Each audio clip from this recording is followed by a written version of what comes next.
क्या आपको section 30 clear हुआ? यहाँ जो कंडीशन लगाई गई थी वो कंडीशन कैसी थी? सब्सिक्वेंट कंडीशन जो थी वो चूंकि सेक्शन 25 के अकॉर्डिंग इमोरल कंडीशन थी, इसलिए उस कंडीशन का इफेक्ट ये अल्टीरियर वाली है, क्योंकि पहले प्रायर तो नहीं है ना। अगर प्रायर वाली कोई कंडीशन इसको लगाई होती और वो वॉइड कंडीशन होती तब तो प्रॉपर्टी इसके पास नहीं रुकती। अब यहाँ तो प्रॉपर्टी आ गई, उसके बाद यहाँ सब्सिक्वेंट कंडीशन है, तो अल्टीरियर डिस्पोजिशन जो है उस वो वॉइड है, बाद वाला वॉइड है ना, तो उसका इफेक्ट पहले वाले पे नहीं पड़ेगा। पहला वाला तो क्या होगा? वैलिड होगा। तो इसका जो ट्रांजैक्शन है वो कैसा होगा? वैलिड होगा। अल्टीरियर वाला क्योंकि वॉइड है तो इसका इफेक्ट पहले वाले पे नहीं पड़ेगा, बाद वाले का इफेक्ट पहले वाले पे नहीं पड़ेगा। ये बेसिकली कहता है आपका सेक्शन 30। आप चाहें तो इसको ब्रैकेट में इजी लैंग्वेज में लिख लीजिए सेक्शन 30 को। Prior transfer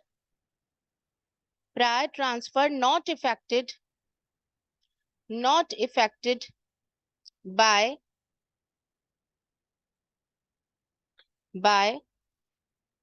invalidity of subsequent transfer, by invalidity of subsequent transfer।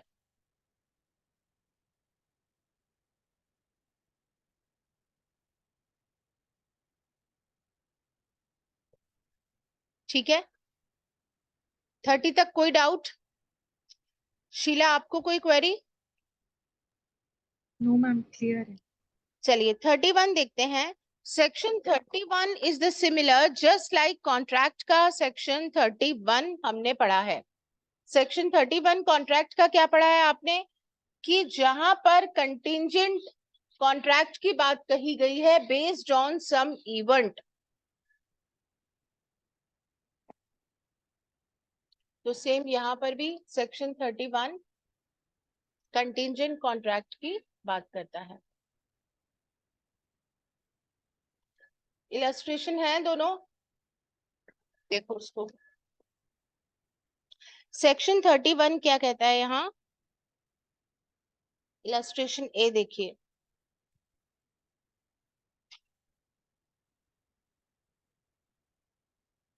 A transfers a farm to B for his life. A B को कैसे दे रहा है? फॉर्म फॉर लाइफ के लिए दे रहा है। With a proviso that, with a proviso that का मतलब क्या हो गया? जो ट्रांसफर किया है वो कैसा किया है? कंडीशनल ट्रांसफर किया है। In case B cuts down a certain wood, the transfer shall cease to have any effect. अगर बी ने उसमें से कोई पेड़ काटा तो ट्रांसफर का इफेक्ट जो है वो सीज हो जाएगा, समाप्त हो जाएगा। B cuts down the wood, he loses his interest in the farm. B ने क्या किया? पेड़ काटा तो उसने फॉर्म में अपना हित खो दिया। कौन सी कंडीशन है ये? Condition subsequent. अभी तक अपन ने कई सारे इलस्ट्रेशंस इसके बारे में देख लिए हैं। एब्सोल्युटली ट्रांसफर भी हो सकता है ना? पूर्ण रूप से मतलब फॉर लाइफ की जगह पे उसको हमने फॉर लाइफ नहीं दिया, हमने एब्सोल्युटली उसको ट्रांसफर कर दिया, ऐसा भी पॉसिबल है। अब इस इलस्ट्रेशन में क्या कह रहा है? ये फॉर लाइफ ट्रांसफर किया है, आजीवन काल के लिए इसके पास रहेगा, उसमें भी विथ प्रोवाइजो, विथ कंडीशन। तो ये कंडीशन कौन सी है? सब्सिक्वेंट। आगे देखिए, A transfers a farm to B provided that if B shall not go to England within 3 years after the date of the transfer. ये कह रहा है अगर बी इंग्लैंड नहीं जाता, ट्रांसफर की डेट से 3 साल में अगर इंग्लैंड नहीं जाएगा, अभी तो हम उसको फॉर्म ट्रांसफर कर रहे हैं, लेकिन अगर ये नहीं जाएगा तो उसका इंटरेस्ट जो फॉर्म में है वो सीज हो जाएगा, समाप्त हो जाएगा। B does not go to England within the term prescribed, his interest in the farm ceases। आ रही है बात समझ में? वही है subsequent condition. So many examples अपन डिस्कस कर चुके हैं इसके बारे में पहले। अब यहाँ पे नॉन हैपनिंग बताया इसने। अब इसका सेक्शन का लैंग्वेज देखिए क्या कहता है। Condition that transfer shall cease to have effect in case specified uncertain event happens और डज नॉट हैपन। ये कह रहा है कि कोई कंडीशन लगाई है हमने ट्रांसफर के टाइम पे, यानी ये कौन से ट्रांसफर्स की बात कर रहा है? Conditional transfer. Got it? Absolute transfer नहीं है ये। कौन सा ट्रांसफर है? Conditional transfer. ट्रांसफर के टाइम पर ही शर्त लगा रहे हैं। ये क्या कह रहा है? Transfer shall cease to have effect, वो जो ट्रांसफर किया है उसका इफेक्ट नहीं रहेगा। इसका मतलब हमने जो ट्रांसफर किया वो उसको वेस्टेड इंटरेस्ट आप दे रहे हो और वो समाप्त हो जाएगा। In case specified uncertain event happens और डज नॉट हैपन, अगर कोई पर्टिकुलर इवेंट की हैपनिंग या नॉन हैपनिंग होती है तो जो इंटरेस्ट उसे दिया गया है वो समाप्त हो जाएगा। Subject to the provisions of section 12 on a transfer of property, आपको यहां से पढ़ना है, सब्जेक्ट टू वाली बात बाद में पढ़ेंगे आप, यहां से पढ़िए। On a transfer of property, जब हम कोई प्रॉपर्टी का ट्रांसफर करते हैं, and interest therein may be created, तो ऐसा हो सकता है हम उसमें जो इंटरेस्ट क्रिएट करें वो कैसा हो, with the condition superadded, उसमें हम कंडीशनल ट्रांसफर करें, उसके ट्रांसफर के साथ साथ हम कोई कंडीशन भी जोड़ दें। अब ये भाषा समझ आ रही है ना? लैंग्वेज से क्या पता चल रहा है? This is not absolutely transferred, this is transferred with condition, superadded. Word समझ आ रहे हैं ना? तो यही जब अपन प्री का एग्जाम देंगे तो इन्हीं वर्ड्स को कैच करना है कि हमें कैसे पता चले कि ये एब्सोल्यूट ट्रांसफर है या कंडीशनल ट्रांसफर है। तो ये लैंग्वेज देखिए क्या बता रही है कि ट्रांसफर जब हमने किया है उसी समय पे हमने कंडीशन उसमें ऐड करी है, that it shall cease to exist, कि जो प्रॉपर्टी में आपका इंटरेस्ट हम आज आपको दे रहे हैं वो सीज हो जाएगा, समाप्त हो जाएगा। In case a specified uncertain event shall happen, अगर कोई स्पेसिफाइड हमने जो इवेंट हैपनिंग उसके हैपनिंग की बात की है, या specified uncertain event shall not happen, दोनों बातें हैं, या हैपनिंग ऑफ इवेंट या non happening of event, same contingent contract की तरह है। समझ में आया क्या? क्लियर? सिंपल है इसको तो। शुभम आपको भी समझ आ रहा है ऑनलाइन में? Yes ma'am. चलिए अब पढ़िए सेक्शन 32 क्या कहता है। ये जनरल सिंपल सी बात कह रहा है, ज्यादा परेशानी की चीजें नहीं है। 35 से आएगी खास बात। तो देखिए यहाँ पे कह रहे हैं such condition must not be invalid. इसने पहले भी आपको बताया था ये कंडीशंस कैसी होनी चाहिए, इनवैलिड नहीं होनी चाहिए। in order that a condition that an interest shall cease to exist may be valid, मतलब आप जिसके जरिए, जिस शर्त के जरिए आप किसी के इंटरेस्ट को खत्म कर रहे हो वो कैसा होना चाहिए? वैलिड होना चाहिए। वो ठीक वैसे ही वैलिड होना चाहिए जैसे कोई नया इंटरेस्ट क्रिएट करने के लिए हमें चाहिए। when we are going to create a new interest in favor of another person, then क्या चाहिए होता है? वैलिड होना चाहिए condition. in such a way when we are going to finish or seize or end or terminate any person's rights, then that condition must be valid only. It is necessary that the event to which it relates to be one which could legally constitute the condition of the creation of an interest. इसने दूसरे तरीके से कहा है आपको, क्या कहा है? ये कह रहा है कि वो कंडीशन जो किसी का इंटरेस्ट समाप्त करेगी, जिससे कोई हित समाप्त हो रहा है, वो वैसा ही होना चाहिए कि उसमें ये ताकत हो, वो कंडीशन ऐसी होनी चाहिए कि वो किसी इंटरेस्ट को क्रिएट कर सकता हो। इंटरेस्ट को क्रिएट करने वाली कंडीशन कैसी होनी चाहिए? वैलिड होनी चाहिए। तो इंटरेस्ट को खत्म करने वाली कंडीशन भी कैसी होनी चाहिए? वैलिड होनी चाहिए। अगर ए बी से ये कहता है कि मैं तुम्हें प्रॉपर्टी इसी कंडीशन पे ट्रांसफर करूंगा कि तुम सी का मर्डर करो, this is the condition precedent, तो तुम्हें प्रॉपर्टी मिलेगी। ये कंडीशन कैसी है? वॉइड है, इनवैलिड है। कौन से सेक्शन के अकॉर्डिंग? 25 के अकॉर्डिंग। क्या इस इनवैलिड कंडीशन को अगर वो पूरी भी कर लेगा तो उसे प्रॉपर्टी मिलेगी? Happening of event, non happening of event, but this is section 25 hit कर रहे हैं यहाँ पे। तो कोई इंटरेस्ट क्रिएट नहीं किया ना उसने, नहीं किया ना क्रिएट, प्रॉपर्टी उसको नहीं मिली, चाहे वो सी का मर्डर करे आया तो भी प्रॉपर्टी नहीं मिली। इन सच अ वे जब हम इंटरेस्ट को सीज करेंगे, समाप्त करेंगे, खत्म करेंगे, तो भी हमें क्या चाहिए होगा? वो कंडीशन भी कैसी होनी चाहिए? वैलिड ही होनी चाहिए, वो इनवैलिड नहीं होनी चाहिए। सेक्शन 30 में भी आपने इसी का एग्जाम्पल देखा। 30 में देखा ना, अल्टीरियर डिस्पोजिशन वाला क्या था? वॉइड था, कि अगर वो अपने हस्बैंड को डेजर्ट करे तो वॉइड था। लेकिन उसमें 30 में और इसमें क्या फर्क हो रहा है? 31 में 31 का क्राइटेरिया बहुत वाइडर है, 31 32 जो जनरल प्रिंसिपल है। और वहां जो प्रीवियस आपने पढ़ा वो अल्टीरियर, जो 27 से आपने डॉक्ट्राइन ऑफ एक्सेलरेशन पढ़ा था, वहां पे वो ulterior disposition and prior disposition से बेस्ड जो कंसेप्ट थे उनको क्लियर किया था। आ रही है बात समझ में?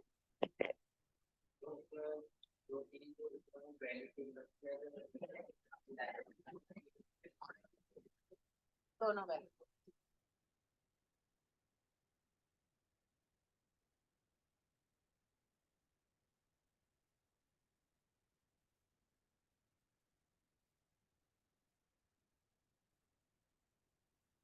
तो ये बात समझ में आ गई।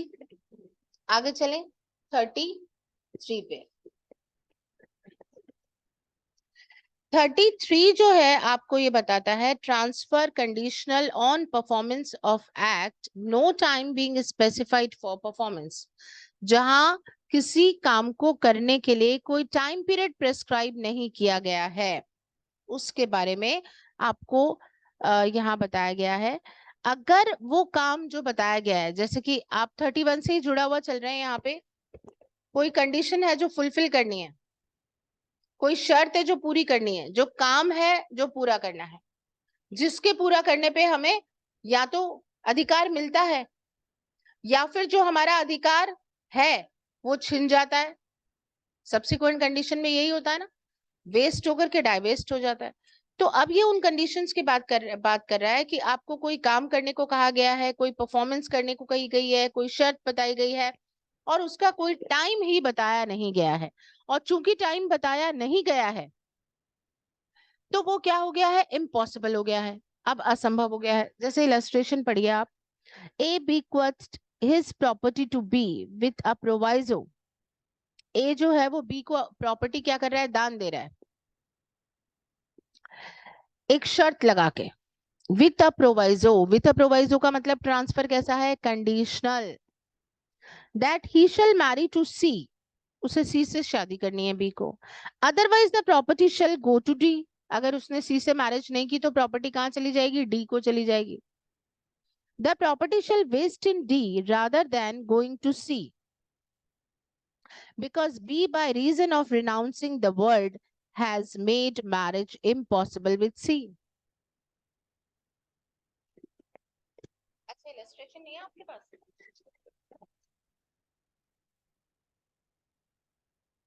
देखो,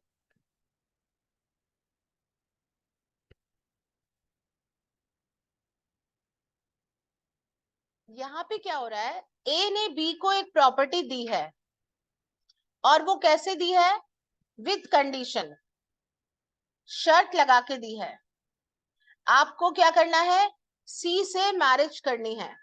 सी से मैरिज क्या है उसकी कंडीशन, तो ये कंडीशन उसको कह रहा है अभी वेस्ट कर रहा है, अधिकार तो दे रहा है, वेस्टेड हो रहा है, प्रॉपर्टी उसको दे दी लेकिन विद कंडीशन दी है, यानी कि इसने जो शर्त लगाई है वो कौन सी है, सब्सिक्वेंट। जब हम अधिकार दे देते हैं उसके बाद कोई शर्त लगा रहे हैं साथ साथ, तो वो कहलाता है सब्सिक्वेंट कंडीशन। कंडीशन क्या थी कि आपको सी से क्या करना है, मैरिज करना है। लेकिन और अगर आपने ऐसा नहीं किया तो ये जो प्रॉपर्टी है वो कहाँ चली जाएगी, डी के पास चली जाएगी। ठीक है, अब यहाँ पे बी ने क्या किया, सी से मैरिज नहीं की, लेकिन इसने तो यहाँ पे रिनाउंस कर दिया, संन्यास ले लिया, रिनाउंस द वर्ल्ड, मतलब संन्यास ले लिया है उसने, वो किसी से भी मैरिज नहीं करेगा। रिनाउंस कर दिया तो उसका मतलब इम्पॉसिबल हो गया उसका मैरिज करना। अब यहाँ पे प्रॉब्लम क्या हुआ कि टाइम फिक्स नहीं था। सेक्शन 33 कहाँ देखोगे आप, कौन सी सिचुएशन में? अच्छा, तो बोल दिया उनको। आ, इसमें है कीज लेकिन आपको पता भी नहीं है।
जल्दी भी हो जाए तो फिर मैं वाली क्लासेस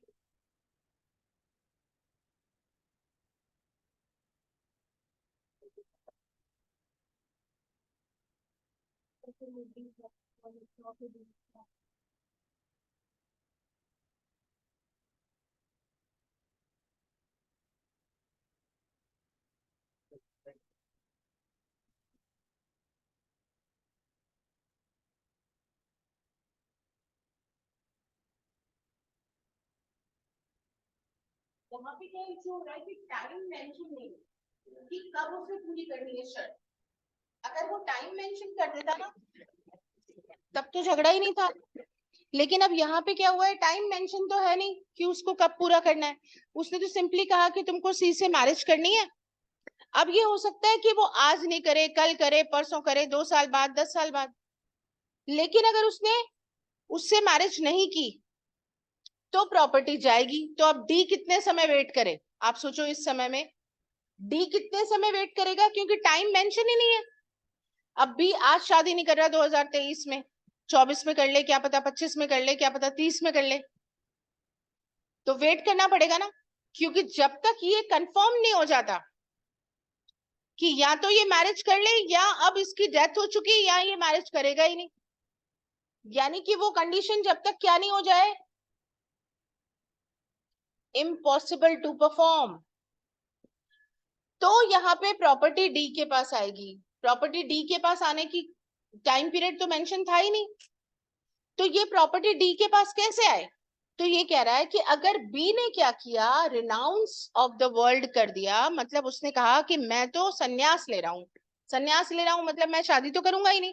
यानी अब ये बात कंफर्म हो गई कि वो मैरिज नहीं करेगा। तो अब ये प्रॉपर्टी किसके पास जा सकती है, डी के पास जा सकती है कि नहीं जा सकती। एग्जाम्पल सुनो। अगर मैं आपसे ये कहूं कि इंग्लैंड से इंडिया एक जहाज आता है, शिप आता है पीएलएस नाम का। अगर वो जहाज नहीं आया, what I am saying, not happening, जहाज का न आना। अगर इंग्लैंड से इंडिया वो ship does not return, then I am ready to pay you 5,000। अब मुझे आपको कब देने हैं 5,000, जब वो जहाज ना आए। अब जहाज आज नहीं आया, कल आ सकता है, परसों आ सकता है, टाइम तो फिक्स ही नहीं है। अब क्या करें। अब मुझे आपको 5,000 कब देने हैं बताओ। Does not return, if ship does not return, तो आप क्या कहेंगे, मैडम आज नहीं आया दे दो 5,000। मैं कहूंगी कल आ सकता है, टाइम तो मेंशन ही नहीं है। अब ऐसी सिचुएशन में मुझे 5,000 आपको कब देने पड़ेंगे, जब ये कंफर्म हो जाए कि जहाज आएगा ही नहीं। तो हमें ये पता चला कि वो जहाज डूब गया, डिस्ट्रॉय हो गया। अब हम कंफर्म हो गए अब वो नहीं लौटेगा। इस सिचुएशन में मुझे क्या करना पड़ेगा, आपको 5,000 देने पड़ेंगे। मतलब ये सेक्शन उन सिचुएशंस को डील विद करता है जहां पर ट्रांसफर ने कोई टाइम पीरियड मेंशन नहीं किया हो, और कंडीशन को परफॉर्म करने के लिए या कोई काम करने के लिए जब कोई टाइम पीरियड मेंशन नहीं किया जाता तो वो कंडीशन इम्पॉसिबल मानी जाएगी, या वो एक्ट जब इम्पॉसिबल टू परफॉर्म माना जाएगा तब वो प्रॉपर्टी डी के पास या थर्ड पार्टी के पास डाइवर्ट होगी, नॉट बिफोर दैट। अब आई बात समझ में, आपको आई क्या शीला। Yes ma'am. तो 33 में आपने ऐसी चीजें देखी जिसमें कि टाइम मेंशन नहीं था। इसकी लैंग्वेज देख लेते हैं अपन। ट्रांसफर कंडीशनल, ट्रांसफर कैसा है, कंडीशनल ट्रांसफर है। ऑन परफॉर्मेंस ऑफ एक्ट, क्या हुआ है कि परफॉर्मेंस करना पड़ेगा, शर्त लगाई गई है, कोई काम करना पड़ेगा, लेकिन no time being specified for performance, लेकिन उस काम को या परफॉर्मेंस को करने का कोई समय बताया ही नहीं गया। Where on a transfer of property an interest therein is created subject to a condition, जहां प्रॉपर्टी के ट्रांसफर पर कोई इंटरेस्ट क्रिएट किया जाता है इस शर्त के साथ that the person taking it, जो व्यक्ति ले रहा है प्रॉपर्टी का interest, shall perform a certain act, उसे एक निश्चित काम करना है। जैसे यहाँ पे ए ने बी को प्रॉपर्टी दी तो बी को काम करना था, जिसको प्रॉपर्टी दी है उसे क्या काम करना था, सी से मैरिज करनी थी। But no time is specified for the performance of the act. लेकिन सी से मैरिज करने का कोई टाइम पीरियड फिक्स नहीं बताया गया। The condition is broken when he renders impossible. तो ये कह रहा है वो कंडीशन ब्रीच की गई मानी जाती है, वो कंडीशन मान ली जाएगी, सब्सिक्वेंट कंडीशन ब्रीच हो गई। कब मान ली जाएगी? जब वो कंडीशन इम्पॉसिबल हो जाए परमानेंटली। उसको परमानेंटली अब इम्पॉसिबल हो गया कि बी सी से मैरिज करे, क्योंकि उसने वर्ल्ड रिनाउंस करने का डिसीजन ले लिया। और for an indefinite period the performance of the act, या लंबे समय इनडेफिनेट पीरियड के लिए वो क्या हो जाए? इम्पॉसिबल हो जाए। जैसे एक और बात यहाँ देखो, क्या कहा था? ए ने तुमको मैरिज किससे करनी है? सी से। बी ने रिनाउंस नहीं किया, लेकिन बी ने तो एफ से मैरिज कर ली, उसकी फ्रेंड है एफ, उससे उसने मैरिज कर ली। बी ने जैसे ही एफ से मैरिज कर ली तो सी से मैरिज करना क्या हो गया? इम्पॉसिबल। बायगे में हो नहीं सकती, हिंदू लॉ का मैटर था। तो बी ने जैसे ही मैरिज किससे किया? एफ से, जबकि इसको कहा था सी से मैरिज करनी है। तो उसका सी से मैरिज करना कैसा हो गया? इम्पॉसिबल। तो अब ये प्रॉपर्टी कहां चली जाएगी? जी के पास। क्लियर हो रहा है? दोनों बातें लिखी है ना इसमें, या तो इम्पॉसिबल हो जाए उस काम को करना, या एक इनडेफिनेट पीरियड के लिए पोस्टपोन्ड हो जाए। अब जैसे ये एफ से मैरिज कर लेता है तो इनडेफिनेट पीरियड के लिए पोस्टपोन कैसे कह रहे हैं अपन इसको? इन फ्यूचर हो सकता है एफ की डेथ हो जाए, इन फ्यूचर हो सकता है बी और एफ में झगड़ा हो जाए, डिवोर्स ले लें, तब जाके ये सी से शादी करे। नो, हम इतनी पॉसिबिलिटीज और इनडेफिनेट पीरियड के लिए वेट नहीं करेंगे। हम जैसे ही बी एफ से मैरिज कर लेता है सी से शादी करने की बजाय, उस समय ही ये कंडीशन हम मान लेंगे कि ब्रीच कर ली गई है, और ये प्रॉपर्टी डाइवेस्ट होकर डी के पास, यानी अगली पार्टी, थर्ड पार्टी के पास चली जाएगी। क्लियर? मैम अगर ऐसा कोई कंफर्मेशन नहीं आएगा तो फिर प्रॉपर्टी ट्रांसफर नहीं होगी? हाँ, तब तक नहीं होगी, वो कंफर्मेशन होना पड़ेगा। क्योंकि हम कह रहे हैं बी सी से मैरिज नहीं करता है तो 23 में नहीं करेगा, 24 में नहीं करेगा, 25 में कर सकता है, 26 में कर सकता है। तो हमें उस समय का वेट करना पड़ेगा कि या तो वो सी से मैरिज करे, या फिर दूसरी पॉसिबिलिटी हो कि वो एफ से कर रहा है या क्या कर रहा है। मतलब आपको वेट करना पड़ेगा इनडेफिनेट टाइम पीरियड, जब तक वो कंडीशन इम्पॉसिबल नहीं हो जाए, या तो परफॉर्मेंस उसका, है ना, तब तक के लिए, क्योंकि टाइम स्पेसिफाई नहीं किया गया है। तब तक डी को इंतजार करना पड़ेगा। डी ये नहीं कह सकता कि भैया 23 में तूने शादी नहीं की सी से, लाओ संपत्ति मुझे दे दे, क्योंकि टाइम स्पेसिफाइड नहीं है। तो कंफर्म जब तक नहीं हो जाता, जैसे मैंने कहा if ship does not return, तो जब तक ये कंफर्म नहीं हो जाता कि ship does not return any how, then I am not bound to give you that particular amount. ये सेक्शन 31 से 35 कॉन्ट्रैक्ट एक्ट में भी पढ़ते हैं आप।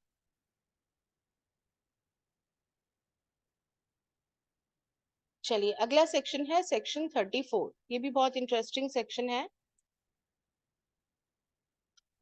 यहाँ पे क्या हो रहा है? किसी time for performance specified, section 34 का जो टाइटल है वो लिख लीजिए आप शॉर्ट में, टाइम फॉर परफॉर्मेंस स्पेसिफाइड। किसी काम को करने के लिए क्या कर रखा है? टाइम स्पेसिफाई कर रखा है।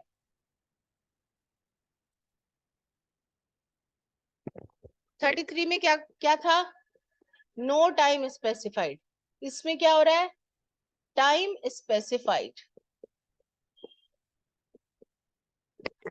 तो जहां टाइम स्पेसिफाई किया होता है, हमें उस काम को कितने समय में करना होता है? उस विद इन द टाइम ही करना होता है। विद इन द टाइम नहीं किया गया तो क्या हो जाएगा? प्रॉपर्टी का राइट जो है वो छीन सकता है। तो अब एक इलस्ट्रेशन देखते हैं। A made a property to B, X नाम की प्रॉपर्टी ये उसको दे रहा है, लेकिन उसमें क्या कर रहा है? एक कंडीशन जोड़ रहा है। ये ट्रांसफर कंडीशनल ट्रांसफर है। ट्रांसफर के टाइम पर एक कंडीशन जोड़ी गई है कि हम आपको प्रॉपर्टी तो दे रहे हैं, लेकिन आपको ये कंडीशन भी बता रहे हैं कि आप किसी भी इस घर को छोड़ के, इस प्रॉपर्टी को छोड़ के किसी और जगह जाती हैं, और वो कोई और जगह जो है वो मंदिर या धार्मिक जगह, कोई रिलीजियस प्लेस है, तब तो ठीक है। अदरवाइज किसी और जगह पे 3 मंथ से ज्यादा आप नहीं रुक सकती, नॉट मोर देन 3 मंथ्स। मतलब आपको इसको घर को छोड़ के जाना है, ये एक्स नाम की प्रॉपर्टी में आप रह रही हैं, अब इस एक्स नाम की प्रॉपर्टी छोड़ के आप कहाँ चली गई हैं? अपने रिलेटिव के घर। ऑब्वियसली सोशल बंदे हैं, कहीं ना कहीं जाएंगे ही, ट्रिप पे भी जाएंगे। तो ये अगर बी नाम का व्यक्ति कहीं आउट ऑफ स्टेशन, ये एक लेडी है, एक केस के फैक्ट बता रही हूँ आपको, तो इनको ये छूट दी गई कि 3 महीने तक आप बाहर रह सकती हो, उससे ज्यादा नहीं। तो अब ये अपने रिलेटिव, इनके रिलेटिव बुलाते हैं इनको, और अगर साथ में कंडीशन क्या थी कि भाई अगर आप ऐसा करती हैं कि 3 महीने से ज्यादा किसी जगह पे रुक गई हैं, इस घर में नहीं है, तो प्रॉपर्टी कहाँ चली जाएगी? सी को चली जाएगी। अब इसमें इंटरेस्ट किसका नजर आ रहा है? बी से हटके सी के पास आए तो उसके लिए शर्त क्या है? बी को 3 महीने से ज्यादा इस घर को छोड़ के कहीं और रुकना है। सी ने चालाकी से, ये सी इनके रिलेटिव है, चालाकी से क्या किया? बी को बुलाया, अपने यहाँ पे रोका और 3 महीने से ज्यादा समय के लिए रोका। अब इसका इंटेंशन क्या था? फ्रॉडुलेंट था कि नहीं था? इसका इंटेंशन क्या था? कि ये प्रॉपर्टी मेरे पास आ जाए। मैं आपको बता रही थी अभी थोड़ी देर पहले कि जब अल्टीरियर डिस्पोजिशन वाले के पास कोई प्रॉपर्टी आनी होती है तो वो ये कोशिश करता है कि प्रायर डिस्पोजिशन फेलियर हो जाए, और वो प्रायर डिस्पोजिशन वाले को फेल करने के लिए कोशिशें करता है। अब ये महिला तो नहीं चाहती थी मैं 3 महीने से ज्यादा समय के लिए बाहर जाऊं, लेकिन इन्होंने जबरदस्ती उसको फ्रॉड करके जैसे तैसे रोक लिया अपने यहाँ पे, ताकि 3 महीने का टाइम पीरियड निकले और इसके पास से प्रॉपर्टी कहाँ आ जाए? इसके पास आ जाए। इसका इंटेंशन फ्रॉडुलेंट था, तो लॉ यहाँ पे सेक्शन 34 ये कहता है ये ब्रीच नहीं माना जाएगा। ये जो कंडीशन है वो नो ब्रीच ऑफ कंडीशन, ये माना जाएगा कि ये फ्रॉडुलेंट था, तो कोई ब्रीच ऑफ कंडीशन नहीं है, प्रॉपर्टी बी की है, उसके पास ही रहेगी। आ गई क्या बात समझ में? देखो अब सेक्शन की लैंग्वेज क्या कहता है।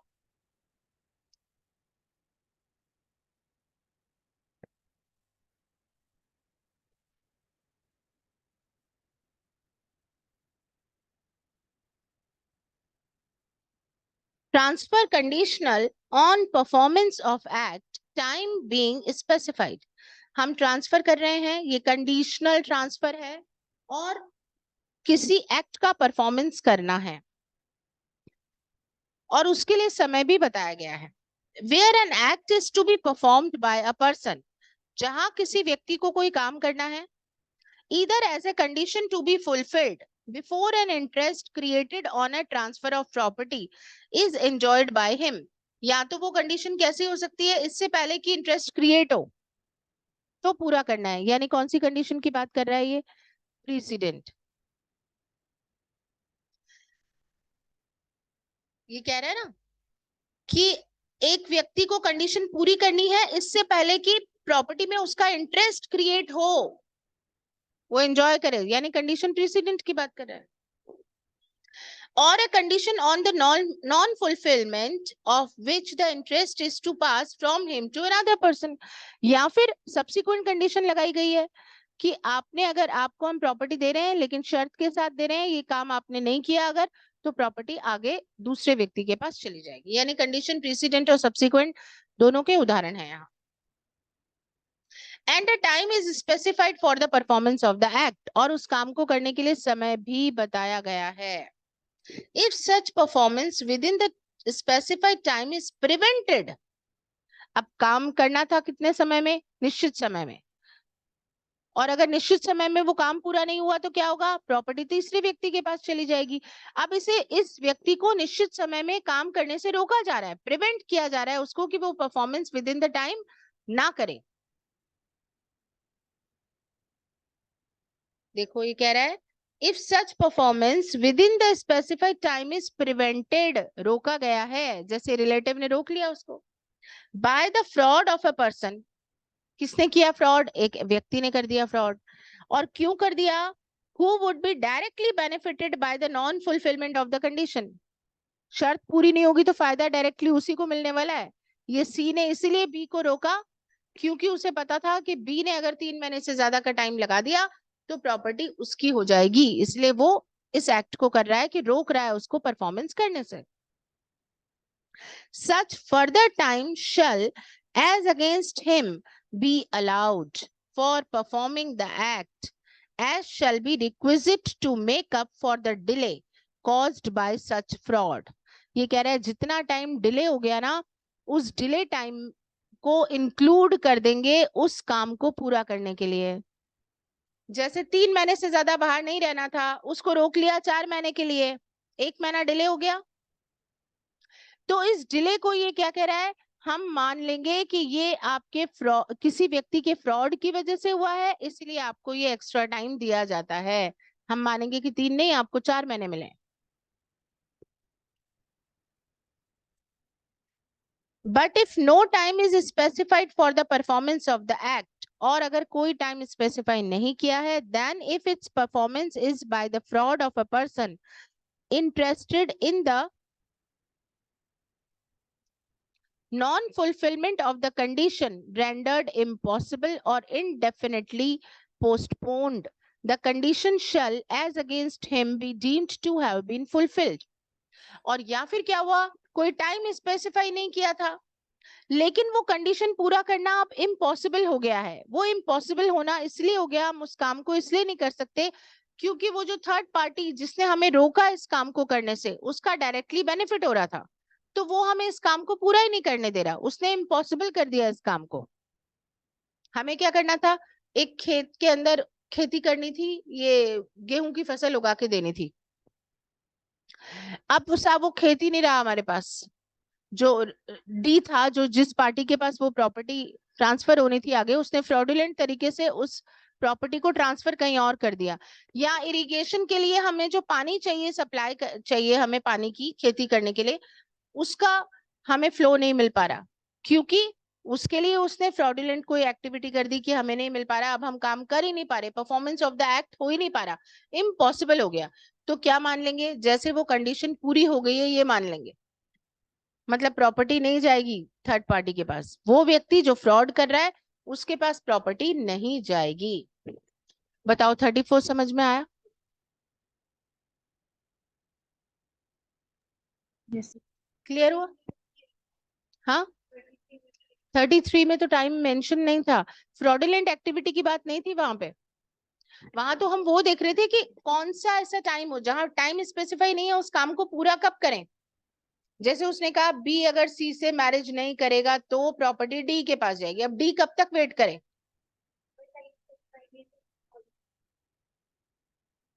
टाइम स्पेसिफाई 33 की बात कर रहे हैं, 33 में टाइम वाली बात तो लागू ही नहीं हो रही, टाइम के लिए तो वो सेक्शन है ही नहीं वहां। वही 33 तभी लगेगा जब टाइम स्पेसिफाइड हो ही ना, तभी तो हम ये देख रहे हैं कि काम का समय क्या हो। अगर मैं आपको ये कहूं कि आपको टेस्ट पेपर देना है, सिंपल लैंग्वेज में आपको टेस्ट पेपर देना है, तो आप कब देना है टेस्ट पेपर, मैंने कोई टाइम नहीं बताया, तो क्या मानेंगे इसका टाइम? प्रिज्यूम ही करेंगे ना, प्रिज्यूम ही करेंगे। मैंने आपको कहा टीपी का पेपर देना है, कंप्लीट टीपी का पेपर देना है, तो कंप्लीट टीपी का पेपर तो कब देना है, जब टीपी कंप्लीट हो जाएगा तब देना है ना, एज्यूम हमें करना पड़ेगा। या मैं ये कहूँ 2 साल बाद देना है, 3 साल बाद देना है, कोर्स ही कंप्लीट हो जाएगा, आप पता नहीं कहाँ कौन सी पोस्ट पे बैठे होंगे उस समय, उसका कोई सेंस नहीं रहा ना। मैंने टाइम स्पेसिफाई अगर नहीं किया तो जहां टाइम स्पेसिफाई नहीं किया वहां हमें क्या करना पड़ेगा, ऐसा रीजनेबल टाइम देखना पड़ेगा उसकी परफॉर्मेंस के लिए।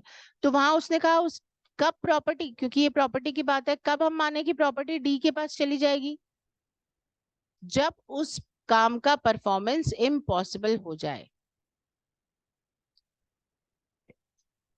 बताइए यहाँ पर सेक्शन 34 तक कोई भी दिक्कत हो तो अपन उस पर बात करें।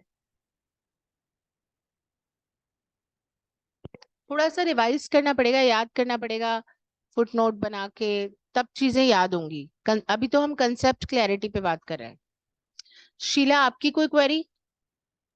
मैम सेक्शन 34 में नो टाइम स्पेसिफाइड वाली कंडीशन एक बार दोबारा बता दीजिए। When time specified, not specified.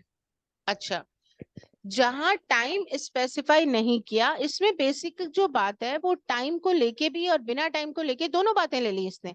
इसने बेसिकली ये कहा कि कोई काम आपको किसी समय में या तो करना है या कोई समय बता ही नहीं रखा उसमें करना है, और अगर आपने वो काम नहीं किया तो वो प्रॉपर्टी किसके पास चली जाएगी, आगे डी के पास चली जाएगी। बेसिक बात ये है।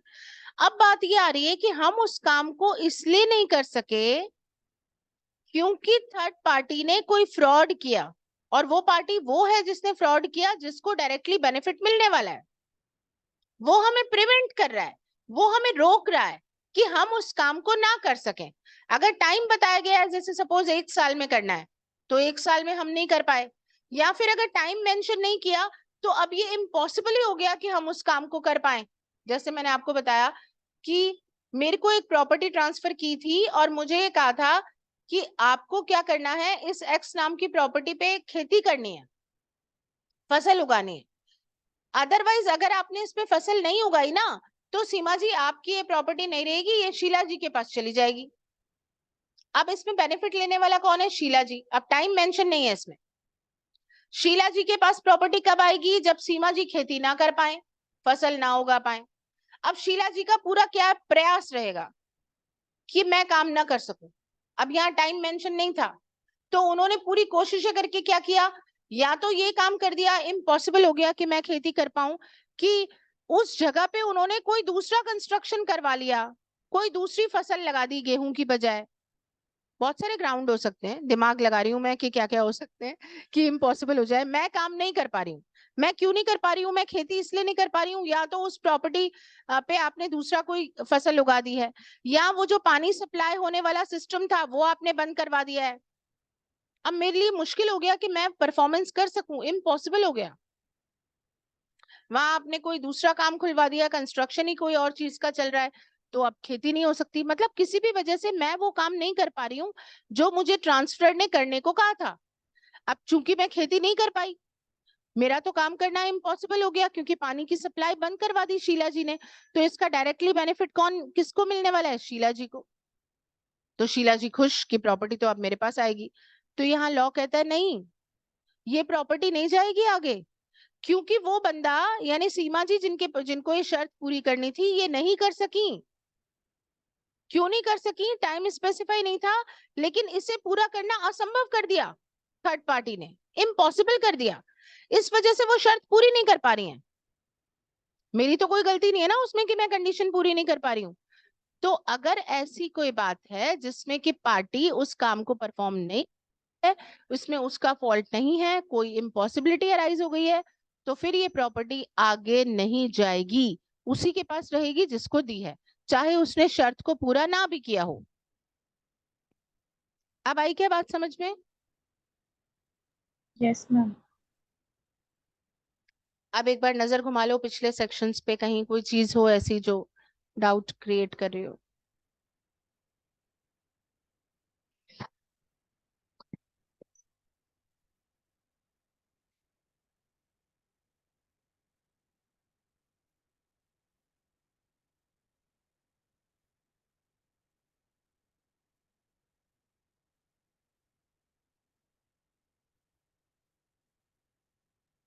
मैम सेक्शन 32 में जो कंडीशन इनवैलिड बताई गई है वो सेक्शन 31 के रेफरेंस में है ना,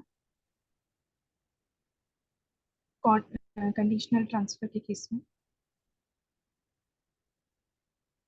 ma'am your voice is not Audible.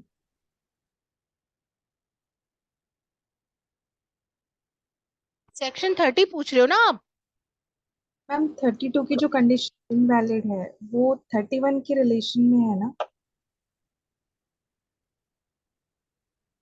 हाँ, इससे सब्सिक्वेंट कंडीशंस की बात कर रहा है।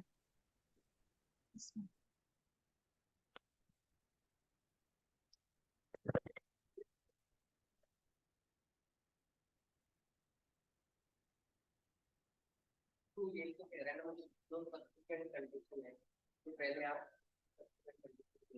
वो भी वैलिड होनी चाहिए, वैलिड ही होनी चाहिए, और उसके लिए जो थर्ड पार्टी के पास जाती है वो भी वैलिड होनी चाहिए। तो वैलिड होगी तो बॉल हो जाए। हम ट्रांसफर के टाइम पे अगर कंडीशन स्पेसिफाई कर देते हैं, जैसे प्रेसिडेंट हो या फिर सब्सिक्वेंट हो, तो वो वैलिड होगा। बट अगर ट्रांसफर के बाद में कोई कंडीशन अगर तो वो condition is not applicable.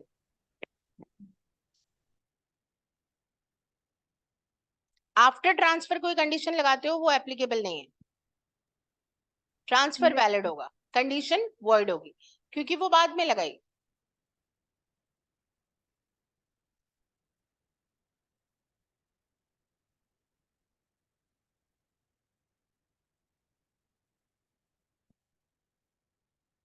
Very important topic पढ़ने जा रहे हो आप एग्जामिनेशन पॉइंट ऑफ व्यू से। This is doctrine of election.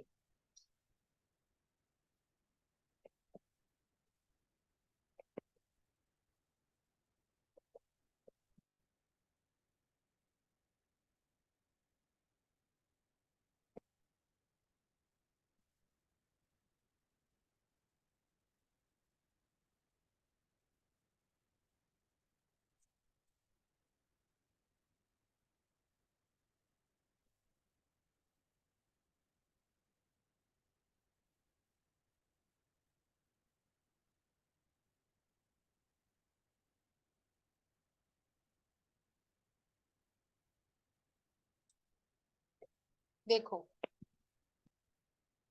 Election की बात हो रही है, चुनाव की बात हो रही है, तो इलेक्ट हम किस में से करेंगे? जब दो ऑप्शन हो हमारे पास, है ना। हमें इलेक्शन में किसी को जिसको वोट देना है, तो हमारे पास कोई ऑप्शन तो होना चाहिए। अगर ऑप्शन ही नहीं है तो एक एक कोई दे दिया तो वो इलेक्शन का डॉक्ट्राइन तो कहलाएगा नहीं। इलेक्शन का मतलब क्या हो रहा है यहाँ? इलेक्ट करना, यानी चुनना, यानी दो में से एक को चुनना। पहली बात तो ये ध्यान रखो, यहाँ पे हमारे पास क्या है अवेलेबल? ऑप्शंस। अब यहाँ पे क्या हो रहा है? एक व्यक्ति ट्रांसफर है जो प्रॉपर्टी का ट्रांसफर कर रहा है, लेकिन ये अपनी प्रॉपर्टी ट्रांसफर नहीं कर रहा। अपनी कर रहा है तब तो कोई इशू नहीं है। वो इस ट्रांसफरी को, जो प्रॉपर्टी ट्रांसफर करना चाहता है, ये दूसरे की प्रॉपर्टी ट्रांसफर करना चाहता है। देखो, ये है मिस्टर राम, ये है मिस्टर सोहन, और ये है रवि। ये तीन पार्टीज हैं। अब यहाँ पे क्या हो रहा है? ये जो ट्रांसफर है, इसके पास तो क्या, कौन सी प्रॉपर्टी है? एक्स। और ये सोहन जो है, इसके पास प्रॉपर्टी कौन सी है? वाई। और ट्रांसफरी जो है, इसको हम कोई बेनिफिट देना चाहते हैं, हम इसको कोई प्रॉपर्टी देना चाहते हैं। अब ये ट्रांसफर अगर देना चाहता है तो भाई एक्स है ना आपके पास, दे दो, दिक्कत कहाँ है? एक्स प्रॉपर्टी सीधे अगर ट्रांसफरी को जाती है तब तो कोई इशू हो ही नहीं रहा यहाँ। लेकिन यहाँ दिक्कत क्या आ रही है? ये व्यक्ति जिस प्रॉपर्टी को ट्रांसफर करना चाहता है वो है वाई, और वाई का मालिक तो ये है सोहन जी।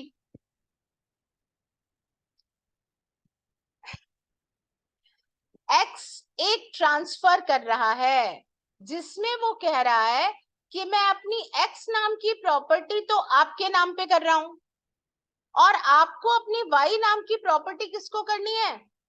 रवि को देनी है, इस थर्ड पार्टी ट्रांसफरी को देनी है। ये हो रही है कहानी। ट्रांसफर यहाँ पे कह रहा है मैं अपनी एक्स आपको दे देता हूं, और आप अपना वाई को छोड़ दो। वाई को किसको दे दो? इधर दे दो। ये आ रही है कहानी। भाई अपन इससे अगर कहेंगे कि तुम वाई नाम की प्रॉपर्टी ट्रांसफरी इसको दो, तो क्यों देगा ये? इसको भी तो कोई बेनिफिट चाहिए होगा ना। तो ये दे रहा है, तो हम इसे क्या दे रहे हैं? हम कह रहे हैं कि भाई आप वाई छोड़ दो, तो उसके बदले एक्स में आपको देने को तैयार। आ रही है बात समझ में? तो ये बंदा जो ट्रांसफर है, वो कौन सा ट्रांसफर है?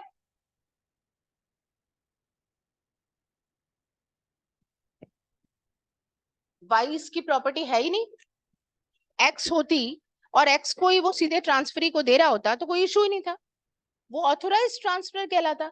यहाँ अनऑथोराइज ट्रांसफर कहला रहा है। ये क्यों कहला रहा है? क्योंकि जो तुम ट्रांसफर कर रहे हो उसके तुम अधिकारी ही नहीं हो भैया, तुम ट्रांसफर कैसे कर सकते हो? तो एक्स नाम की प्रॉपर्टी ये दे रहा है यहाँ पर owner of the property Y को। वाई की प्रॉपर्टी का जो ओनर है उसको दे रहा है। और क्यों दे रहा है? उससे कह रहा है कि मैं एक्स नाम की प्रॉपर्टी आपको क्या करनी है? आगे ट्रांसफरी को देनी है। उसके बदले में आपको वाई देने को तैयार हूं। अब ये कोई बाइंडिंग तो है नहीं इसके ऊपर, ये क्या करेगा, इलेक्ट करेगा, चुनाव करेगा। अब इसको चुनाव क्या करना है बताओ, अब चुनाव इसको किसमें से करना है, इसको कौन सा फायदा मिल रहा है, इसको बेनिफिट क्या मिल रहा है, एक्स मिल रहा है, लेकिन दोनों हाथ में लड्डू नहीं मिल रहा है, एक्स आ रहा है तो वाई जा रहा है,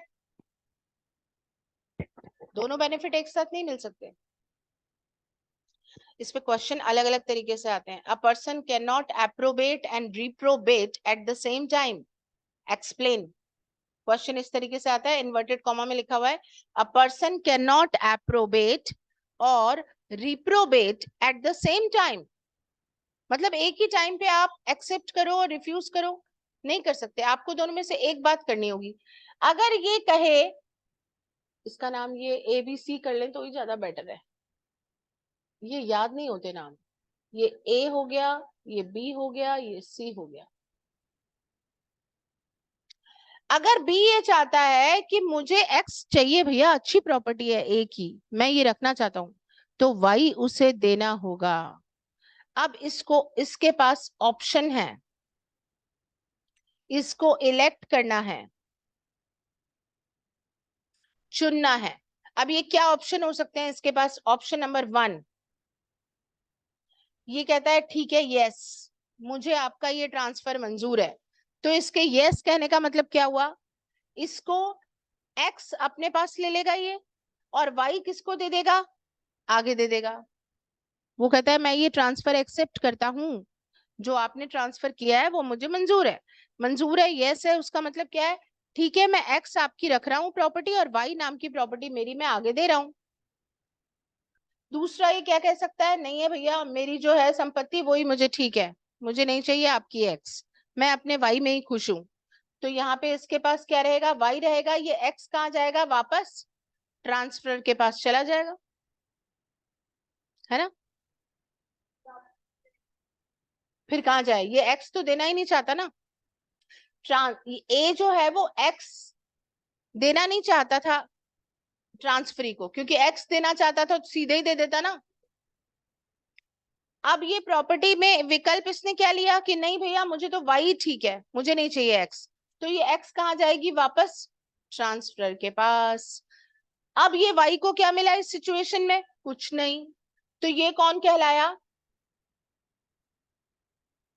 फ्रस्ट्रेटेड ट्रांसफरी। अगर इसको कुछ नहीं मिला, नो कर दिया, यहाँ पे ओनर ऑफ द प्रॉपर्टी ने क्या कर दिया, नो कर दिया, तो इसको कुछ नहीं मिला, कुछ नहीं मिला तो ये क्या कहेगा, ये फ्रस्ट्रेटेड ट्रांसफरी हो गया। इसको कुछ तो मिलना चाहिए, इसको फिर कुछ मिलना चाहिए, तो भाई इसको अगर ये वाई नहीं मिल पा रही तो ट्रांसफर की मर्जी है, कुछ भी दे दो। अब आप एक्स ही उठा के दे दो, आप एक्स के बदले इसको बेच के पैसा दे दो, आप जिंदा हो जीवित हो, आप जो भी देना चाहो सी को दे दो, ट्रांसफरी को दे दो, कोई इशू ही नहीं है। लेकिन अगर ट्रांसफर की डेथ हो जाती है, अभी इसने ऑप्शन का यूज ही नहीं किया, इसने चुना ही नहीं एक्स या वाई, अभी इलेक्ट नहीं किया, और ट्रांसफर की डेथ हो गई, तो क्या होगा, तो यहाँ पे अगर ये जीवित होता ए, तब तो इसकी मर्जी थी ये क्या देता क्या नहीं देता। अब एक तरीके से डेथ हो गई तो ये मरने वाले की इच्छा थी कि भाई ये इसको कोई फायदा देना चाहता था, तो अपन उसकी इच्छा का सम्मान करेंगे, अब वो तो है नहीं, तो हमें उसकी इच्छा का सम्मान करना है, कुछ देना है। अब ये तो दे नहीं सकते अपन कि ये तो वाई जो उसने कहा था वाई तो दे नहीं रहा, ये ओनर ही कोई और है। तो अब यहाँ पे इस एक्स नाम की प्रॉपर्टी की जो वैल्यू होगी ना, वो इसको देनी पड़ेगी। अगर ये ट्रांजैक्शन विदाउट कंसीडरेशन है, मतलब आप ट्रांसफरी को केवल फायदा पहुंचाना चाहते थे, उससे कंसीडरेशन कुछ नहीं ले रहे थे, ये ए चाहता था इसको बेनिफिट हो, तो अब अगर एक्स को वाई प्रॉपर्टी नहीं मिल रही तो इसको क्या मिलेगी, वाई प्रॉपर्टी की वैल्यू देनी होगी। कौन देगा फिर, इसके लीगल हेयर्स।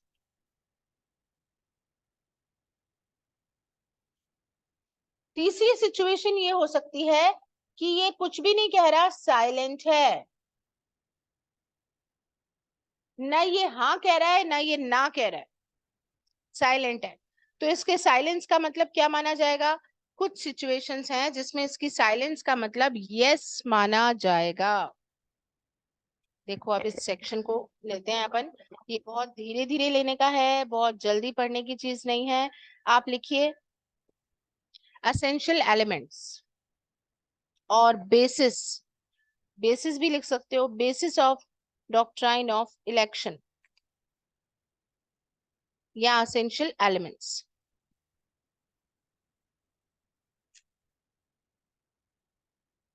सबसे पहला, unauthorised transfer of property, unauthorised transfer of property. Property का ट्रांसफर कैसा हुआ है? यहाँ अनऑथोराइज्ड ट्रांसफर हुआ है। क्यों कह रहे हैं हम ऐसा? क्योंकि ए जिस प्रॉपर्टी को ट्रांसफर करना चाह रहा है वो उसकी अपनी प्रॉपर्टी नहीं है। अब ये डजेंट मैटर कि उसे, इस बात से फर्क नहीं पड़ेगा कि उसे ये नॉलेज है कि नहीं है कि वाई मेरी प्रॉपर्टी है या वाई मेरी प्रॉपर्टी नहीं है, इन सब बातों से कोई फर्क नहीं पड़ेगा। ये अनऑथोराइज्ड पर्सन होना चाहिए। चलिए, ये ओनर नहीं है, मतलब जो अनऑथोराइज्ड का मतलब क्या हुआ? जो ट्रांसफर है वो ट्रांसफर्ड प्रॉपर्टी का ओनर नहीं है, तभी तो अनऑथोराइज्ड ट्रांसफर कहोगे आप इसको। Number 2, interest of another person, interest of another person. अब ये अनदर पर्सन कौन है? ये owner of the property. Property किसी और की होनी चाहिए, जिसको ट्रांसफर कर रहा है वो प्रॉपर्टी किसी और की है और उस व्यक्ति का इंटरेस्ट इसमें इन्वॉल्व है। वो वाई नाम की प्रॉपर्टी जो है वो ए की नहीं है, वो बी की है और बी का इंटरेस्ट इसमें इन्वॉल्व है। इसकी कंसेंट इंपॉर्टेंट है, consent of another person is important. अगला पॉइंट लिख सकते हैं आप सिंपल लैंग्वेज के लिए कि consent of another person is important. तो यहाँ जिस व्यक्ति का इंटरेस्ट इन्वॉल्व है उसकी कंसेंट इंपॉर्टेंट रोल रखती है। थर्ड है benefit to owner of property, benefit to owner of property by transfer, by transfer. यहाँ पे क्या होना चाहिए? बेनिफिट होना चाहिए। बी को अपन क्या दे रहे हैं? बेनिफिट दे रहे हैं। इससे वाई ले रहे हैं तो इसको क्या बेनिफिट दे रहे हैं? एक्स का बेनिफिट दे रहे हैं। अगला है transfer in same transaction, transfer in same transaction. एक ही ट्रांजेक्शन होना चाहिए। अगर दो ट्रांजेक्शन किए गए हैं अलग अलग तो सेक्शन 35 लागू नहीं होगा। मतलब एक तो ऐसा हो रहा है जिसमें वो बी को कह रहा है कि मिस्टर बी, मैं आपको अपनी एक्स नाम की प्रॉपर्टी ट्रांसफर कर रहा हूं, ये एक ट्रांजेक्शन। दूसरे ट्रांजेक्शन में वो क्या कह रहा है? मिस्टर बी, आपको सी को वाई नाम की प्रॉपर्टी देनी है। अब यहाँ पे ऑप्शन की बात रही क्या? दो ट्रांजेक्शन हो गए अलग अलग। एक ट्रांजेक्शन में ए बी को कह रहा है कि मैं अपनी एक्स प्रॉपर्टी आपको दे रहा हूं और दूसरा ट्रांजेक्शन कर रहा है जिसमें वो कह रहा है मिस्टर बी, आपको प्रॉपर्टी सी को देनी है, वाई। अब ये दो अलग अलग ट्रांजेक्शन है। अब खुशी खुशी ये क्या करेगा? ये कहेगा मुझे ये ट्रांसफर मंजूर है और ये मंजूर नहीं है। विकल्प है कहाँ? ऑप्शन थोड़ी है यहाँ पे। बी के पास ऑप्शन तो दिया ही नहीं आपने, दो अलग अलग ट्रांसफर कर दिए। तो इस ट्रांसफर को तो वो स्वीकार कर लेगा, वो कहेगा हाँ मैं खुशी खुशी एक्स स्वीकार करता हूं, और ये जो आप कह रहे हो ये मैं रिजेक्ट करता हूं, क्योंकि ये ट्रांजेक्शन सेम नहीं है। ट्रांजेक्शन कैसा होना चाहिए? सेम ट्रांजेक्शन होना चाहिए। अगला है use of right of election. ये बी को क्या करना है? इलेक्शन का राइट यूज करना है, यानी कि उसे या तो हाँ कहना है। हाँ का मतलब क्या होना है? कि वो वाई नाम की प्रॉपर्टी आगे दे देगा, एक्स अपने पास रख लेगा। नो का मतलब क्या होना है? कि वो अपने पास अपनी प्रॉपर्टी रख रहा है तो एक्स प्रॉपर्टी वापस ट्रांसफर के पास चली जाएगी। नेक्स्ट एंड लास्ट पॉइंट है benefit to frustrated transferee in some circumstances. In some circumstances.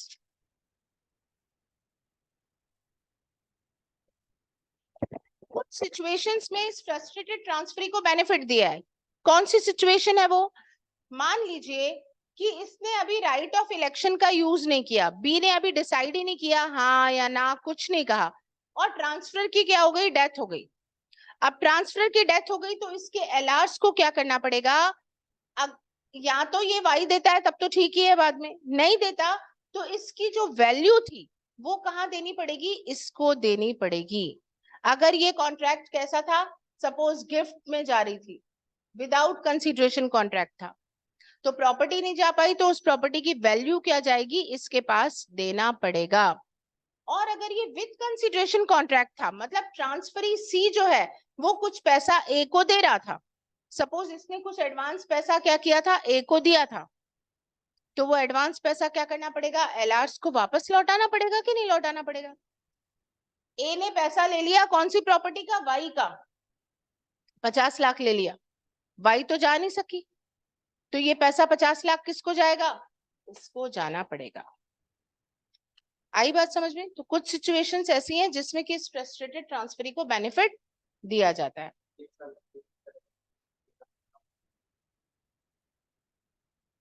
Value, जो वैल्यू थी प्रॉपर्टी. अब अगर मान लो कुछ सिचुएशंस हैं जिसमें कि बी साइलेंट रहता है, तो उसकी साइलेंट को कब यस माना जाएगा? ये सिचुएशंस यहाँ इस सेक्शन में बताई गई हैं. जैसे मान लो कि ये जो एक्स नाम की प्रॉपर्टी है ये क्या है? एक माइन है, एक खान है. ए ने अपनी एक्स प्रॉपर्टी यानी कि माइन दे दी इसको, कोल माइन थी, और इसको कहा वाई आप क्या करो, सी को दे दो. अब बी ने कोई जवाब ही नहीं दिया, बी ने कोई रिस्पॉन्स नहीं किया, लेकिन बी ने क्या किया? इस एक्स नाम की माइन जो किसकी थी? ए की, उसमें से सारा कोयला निकाल लिया. मतलब उसने क्या कर लिया? उसका कंजम्पशन यूज कर लिया कि नहीं कर लिया?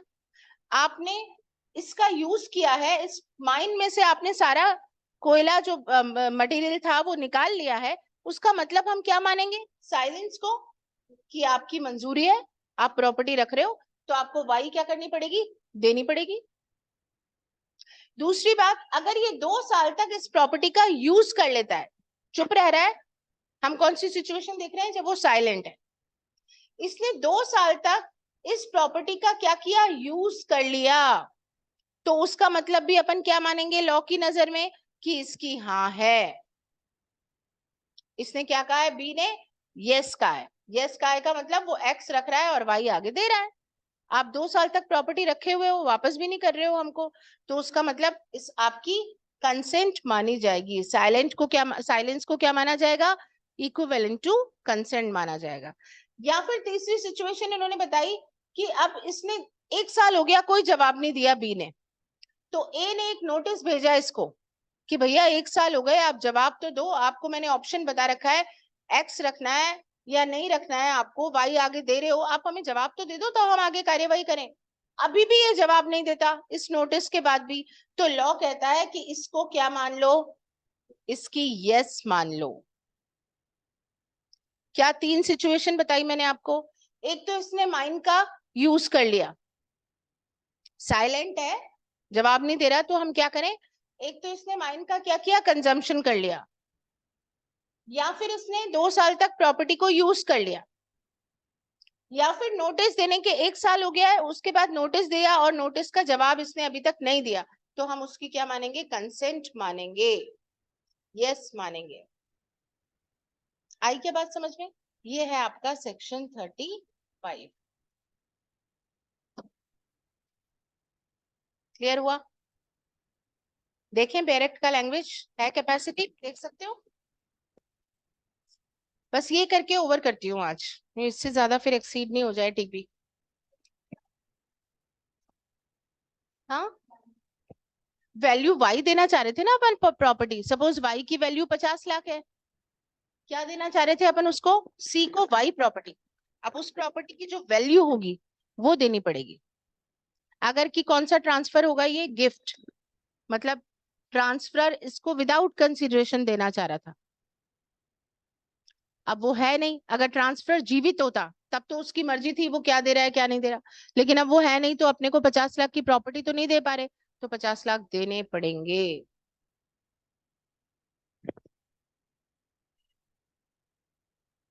देखो 35 की लैंग्वेज। सबसे पहले तो आप इसका इलस्ट्रेशन देखो। The farm of Sultanpur is the property of C. Sultanpur की जो फार्म है वो किसका है, सी का है, और कितने का है, 800 रुपए का। A by an instrument of gift, A जो है वो एक गिफ्ट का इंस्ट्रूमेंट बनाता है, professes to transfer it to B, वो किसको देने के लिए बना रहा है, बी को ट्रांसफर करने के लिए बना रहा है। यानी इस इलस्ट्रेशन में ए कौन है, ट्रांसफरर, बी कौन है, ट्रांसफरी, और सी कौन है, ओनर ऑफ द प्रॉपर्टी। अब क्या कर रहा है, A by an instrument of gift professes to transfer it to B, giving by the same instrument ₹1000 to C. अब इसमें ट्रांसफर क्या कर रहा है, 1000 रुपए दे रहा है ओनर ऑफ द प्रॉपर्टी को, 1000 रुपए दे रहा है, और उसके बदले उससे क्या कह रहा है, 800 रुपए की जो तुम्हारी प्रॉपर्टी है वो तुम किसको दे दो, बी को दे दो। C elects to retain the form. C कहता है नहीं भैया मेरे को तो फॉर्म ही पसंद है, मुझे नहीं चाहिए तुम्हारे 1000 रुपए, मतलब मना कर दिया उसने। तो ही फोरफिट्स द गिफ्ट ऑफ 1000, तो ये 1000 का गिफ्ट तो बेकार हो गया ना, वो नहीं मिलेगा ना उसको, क्योंकि ये 1000 रुपए का गिफ्ट उसे कब मिल रहा था, जब वो सुल्तानपुर प्रॉपर्टी 800 रुपए की आगे दे रहा था, वो दे ही नहीं रहा तो अपन उसे क्यों दे। हालांकि इंग्लिश और इंडियन लॉ में डिफरेंस है यहाँ। अगर इंग्लिश लॉ होता तो ये जो डिफरेंस आया ना 800 और 1000 का, 200 रुपए का, ये किसको मिलेगा, इस ओनर ऑफ द प्रॉपर्टी को मिलेगा, अगर ये इंग्लिश लॉ होता, इंडियन लॉ में नहीं है। अब देखिए in the same case A dies before the election, अब ए की डेथ हो जाती है इलेक्शन से पहले। ए कौन है, ट्रांसफरर, ट्रांसफरर की डेथ हो गई है, इससे पहले कि इलेक्शन किया जाए। His representative must out of ₹1000 pay ₹800 to B. तो रिप्रेजेंटेटिव्स को क्या करना पड़ेगा, पैसा देना पड़ेगा ट्रांसफरी को।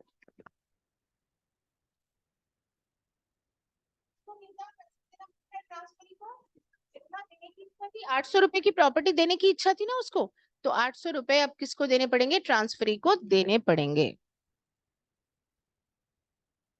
ऑप्शन है, option owner of the property के पास। The rule in the first paragraph of this section applies whether the transferor does or does not believe that which he professes to transfer to be his own. ये कह रहा है जो election वाला doctrine जो first paragraph में पढ़ रहे हैं आप, ये एप्लीकेबल होगा भले ही ट्रांसफर को ट्रांसफर करते टाइम ये पता है या नहीं कि जिस प्रॉपर्टी को वो ट्रांसफर कर रहा है वो उसकी नहीं है, इससे फर्क नहीं पड़ेगा। मतलब हो सकता है वो वाई नाम की प्रॉपर्टी को अपनी ही प्रॉपर्टी समझ रहा हो, वो समझ रहा है मेरी प्रॉपर्टी है, निकली किसकी, उसके भाई की, लेकिन उसने ट्रांसफर कर दी थी, तो कौन सा, सेक्शन 35 आ जाएगा, डॉक्ट्राइन ऑफ इलेक्शन। क्योंकि एक्ट जब बना था तो इस तरीके के सिस्टम है, आज तो पूरा बाउंड्री लाइन 1-1 इंच 2-2 इंच को अपन बना करके और सारे काम कर रहे हैं। जिस समय लॉ बना था आपका उस समय ऐसा कोई सिस्टमेटिक वे भी नहीं था, ये इतने बीघा चारों भाइयों की है, फिर उसमें भी जॉइंट फैमिलीज होती थी तो कुनबे होते थे उनकी है, अब उसको डिवाइडेशन करें तो कैसे रूल एप्लीकेबल हो, इसलिए ये कानून में ऐसी चीजें नजर आती। आज तो हमें इतनी कॉम्प्लिकेशंस नहीं है। चलिए, a person taking no benefit directly under a transaction, अब ये अभी छोड़ना पड़ेगा आपको ये वाला लाइन, क्योंकि ये मैं आपको आगे समझाऊंगी नेक्स्ट क्लास में। A person who is in own capacity, ये भी अभी छोड़ दो, यहां से लेके छोड़ दो। ये जो फर्स्ट 3 पैराग्राफ आपने पढ़े ये क्लियर है क्या, अब ऊपर जो पैराग्राफ दिया हुआ है उसको पढ़ते हैं। इलेक्शन व्हेन नेसेसरी, देखिए कोई भी सेक्शन पढ़ना केवल कंसेप्ट पढ़ना ही इंपॉर्टेंट नहीं है, बेयर एक्ट में उसका टाइटल क्या दे रखा है ये भी देखना पड़ेगा। इसका टाइटल क्या दे रखा है, इलेक्शन व्हेन नेसेसरी, कब इलेक्शन जरूरी है। मतलब कई बार क्या होता है सारी चीजें पढ़ लेते हैं अपन, लेकिन इस पे क्लिक नहीं हो पाता हम, क्योंकि 35 डॉक्ट्राइन ऑफ इलेक्शन, 35 डॉक्ट्राइन ये यहाँ पे सेट हो रखा है। अब हमने उसको पे ऑब्जर्वेशन नहीं किया। ऑब्जर्वेशन मीन्स प्रॉपरली आपको उसे देखना है, एक नोटिस देना है, एक केवल सरसरी तौर पे नहीं देखना है, उसे देखना है कि यस इसका सेक्शन का टाइटल क्या लिखा है। इसलिए हम लोग कोशिश ये करते हैं कि जो कंसेप्ट है वो पढ़ने के बाद डायरेक्ट का लैंग्वेज भी हम पढ़ लें। तो इसका टाइटल कहता है कि इलेक्शन कब जरूरी होता है, where a person professes to transfer property, जहां एक व्यक्ति कहता है, अब प्रोफेसेस वर्ड यूज कर रहे हैं अपन, क्योंकि ट्रांसफर इन एक्चुअल तो कर ही नहीं सकता, वो प्रपोजल ही रख सकता है। प्रोफेसेस का सिंपल मतलब है यहाँ प्रस्ताव रखने से, प्रपोजल से। ये कहता है कि मैं किसी प्रॉपर्टी को ट्रांसफर करता हूं, which he has no right to transfer, जिस प्रॉपर्टी को ट्रांसफर करने का उसे राइट ही नहीं है, उसे ट्रांसफर करने की बात कर रहा है। And as part of the same transaction, और सेम ट्रांजेक्शन में वो क्या कर रहा है, confers any benefit on the owner of the property, क्योंकि वो कोई ऐसा ट्रांसफर कर रहा है जो प्रॉपर्टी उसकी अपनी नहीं है, तो जिसकी वो है ओनर ऑफ द प्रॉपर्टी, उसे कुछ फायदा तो देना पड़ेगा, ऐसे ही वो आपको प्रॉपर्टी क्यों ट्रांसफर करके देगा। सच ओनर मस्ट इलेक्ट, तो इलेक्शन का राइट किसके पास है, ओनर ऑफ द प्रॉपर्टी के पास।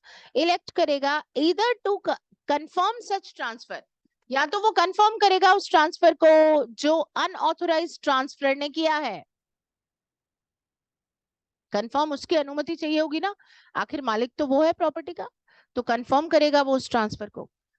और टू डिसेंट फ्रॉम इट, या फिर मना कर देगा, नो भैया मेरे को नहीं करवाना ये ट्रांसफर, मैं क्यों करूं, मेरी संपत्ति मेरे पास जो है मैं खुश हूं, मुझे आपका बेनिफिट भी नहीं चाहिए।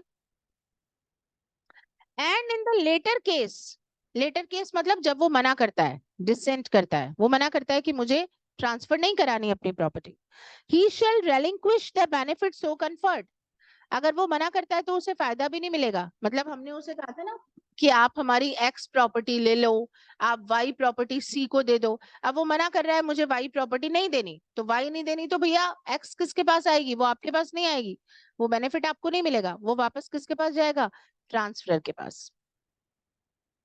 And the benefit so relinquished shall revert to the transferor or his representatives as if it had not been disposed of, ये कैसे जाएगा, ऐसे चला जाएगा जैसे कि कोई इस तरीके का फायदा दिया ही नहीं गया था।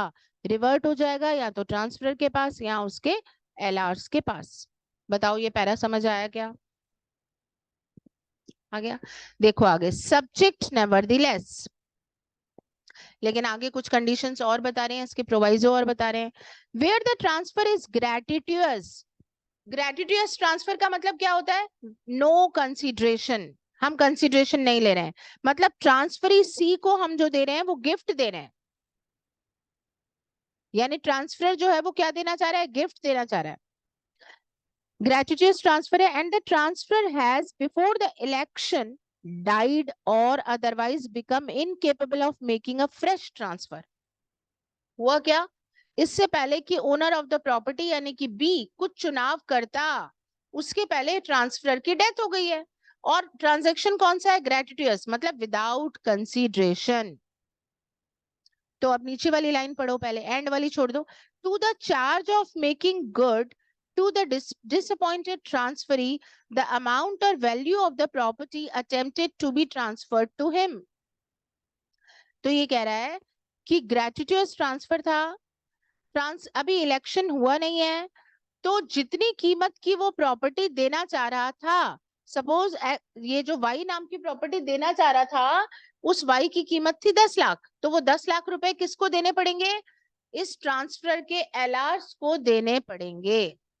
समझाया था ना मैंने अभी आपको, ट्रांसफर की डेथ हो गई है, इलेक्शन के डॉक्ट्राइन का यूज अभी ओनर ऑफ द प्रॉपर्टी ने किया नहीं है, तो मरने वाले की इच्छा यानी ट्रांसफर का सम्मान करेंगे, और वो कोई बेनिफिट जो ट्रांसफरी को देना चाहता था वो बेनिफिट प्रॉपर्टी तो नहीं दे पाया, क्योंकि वो प्रॉपर्टी किसी और की थी, तो उतनी कीमत, वैल्यू जो थी उस प्रॉपर्टी की, उतना पैसा ट्रांसफरी को देना पड़ेगा। कौन देंगे, लीगल हियर्स। और एक और कंडीशन बता रखी है, and in all cases where the transfer is for consideration, जहां विथ कंसीडरेशन ट्रांजेक्शन हुआ है, मतलब ये कि ट्रांसफरी सी ने यहाँ पे कुछ पैसा ट्रांसफर को दिया था। 50 लाख की प्रॉपर्टी थी वाई, उसने 10 लाख रुपए दे दिए। अब वो कह रहा है मेरी है ही नहीं, मेरे भाई की है, मैंने पूछ लिया, वो मना कर रहा है। तो मना कर रहा है तो जो 10 लाख तुमने लिए हैं वो क्या करो, वापस दे दो ट्रांसफरी को। तो वो क्या करना पड़ेगा, वो वैल्यू उसे वापस देनी पड़ेगी। सेक्शन समझ आया? बताओ अभी तक जो पढ़ा उसमें कोई डाउट? अब इसके जो एक्सेप्शंस हैं और ये जो दो बातें मैंने छोड़ी हैं, ये आपको मैं अगली क्लास में बताऊंगी, क्योंकि नहीं तो एक साथ क्या होगा, अभी भी पढ़ तो सकते हैं अपन, लेकिन ओवर जब हो जाएगा तो कोई एक लेवल के बाद जाना बंद हो जाएगा दिमाग में। तो टीपी सब्जेक्ट भी ऐसा है कि इसको अपन ज्यादा उसमें नहीं ले सकते। तो इतना पढ़ाती हूँ, अगली बार हम लोग सेक्शन 35 का रिमेनिंग पार्ट जो है वो डिस्कस करेंगे। आज यही क्लास ओवर करते हैं। अगली बार आपका पेपर रख लेते हैं, एक तो रखते हैं indecent representation of women prohibition act, ये पूरा प्री और मेंस आप तैयार कर लीजिए। और दूसरा अपन रखते हैं टीपी का। टीपी में अपन रख लेते हैं सेक्शन 1 to 35। 35 तक हो गए हैं। जो अभी मैंने छुड़वाया है उसमें से नहीं दूंगी आपको कोई क्वेश्चन। 35 तक आप पेपर तैयार कर लीजिए, इन सेक्शंस का प्री और मेंस रख लेंगे अपन। और पेपर का टाइम वही रहेगा अपना, सैटरडे संडे में से कोई रख लेंगे अपन दिन। ठीक है? नहीं, एक एक दिन कर लेंगे, एक दिन IROW कर लेंगे, एक दिन अपन, वो तो मैं बता दूंगी आपको किस दिन, सैटरडे या संडे, दो ही दिन है आपके पास। अगर आपका कोई हॉलीडे रहता है बीच में, please let me know, we can use that. Except 15 of August, 15 of August को हॉलीडे रहेगा, नेशनल हॉलीडे होता है। पहले तो अपन सेलिब्रेट करते थे, प्रोग्राम करते थे, लेकिन क्या होता है बच्चे इंटरेस्टेड नहीं होते हैं कोई भी एक्टिविटी में, परफॉर्मेंस में। तो इंटरेस्टेड नहीं होते तो फिर वो छुट्टी दे देते हैं हम उस दिन, नेशनल हॉलीडे है। तो आप भी उस दिन तो नहीं रखेंगे, उसके अलावा अगर कोई आपका छुट्टी का दिन होता है, आप आना चाहते हो, एक दिन पहले मुझे बता देना, तो आपका टेस्ट पेपर कंडक्ट हो सकता है। वही सही है, नहीं होगी, ठीक है। तो सैटरडे संडे रख लेंगे, क्लास के अदर देन टाइम रख लेंगे। ज्यादा लेंदी पेपर होगा तो कुछ प्री कर लिया, मेंस घर ले गए, एक दिन एक, दूसरे दिन दूसरा, ऐसे करके हो जाएगा। ज्यादा लेंदी पेपर नहीं दूंगी आपको, क्लासेस के साथ मैनेज हो जाए, सब मैनेज करेंगे। क्योंकि वैसे भी टाइम 4 आवर्स का होता है, अभी तो अपना टाइम अभी तो कम ही चल रहा है ना। 4 आवर्स का टाइम तो निकालना ही है अपने को। ठीक है, thank you, thank you Sheela. Thank you ma'am.